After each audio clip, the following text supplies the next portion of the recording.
Италија објави дека ќе го суспендира договорот за отворена граница со соседна Словенија поради зголемената закана од тероризам во Европа и конфликтот на Блискиот Исток. Словенечкото МВР веќе добило известување од Италија, а неофицијално се најавува дека наскоро би можело да се воведат контроли и на словенечко-хрватската граница. Според неофицијални информации, контролите треба да се воведат во сабота, првично на 10 дена, со можност за продолжување. Италија и Словенија се меѓу 26 земји кои припагаат на Шенген зоната, најголемата зона за слободно патување во светот. Словенечкиот и италијанскиот министер за внатрешни работи се согласни дека западно-балканската рута може да биде атрактивен коридор за потенцијална радикализација. Поради миграцијскиот притисок, но и поради ситуацијата на Блискиот Исток, неколку земји неодамна воведоа или одлучија да ги прошират контролите на внатрешните граници на Шенген.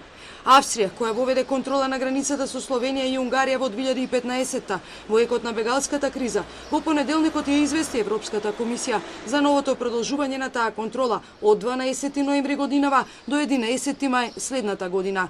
Австрија денеска воведе контрола и на границата со Чешка. Одлуката следи откако Германија воведе гранични контроли со Чешка, Полска и Швајцарија поради илегалната миграција. Контроли на внатрешните шенгенски граници вршат Данска, Франција, Норвешка и Шведска.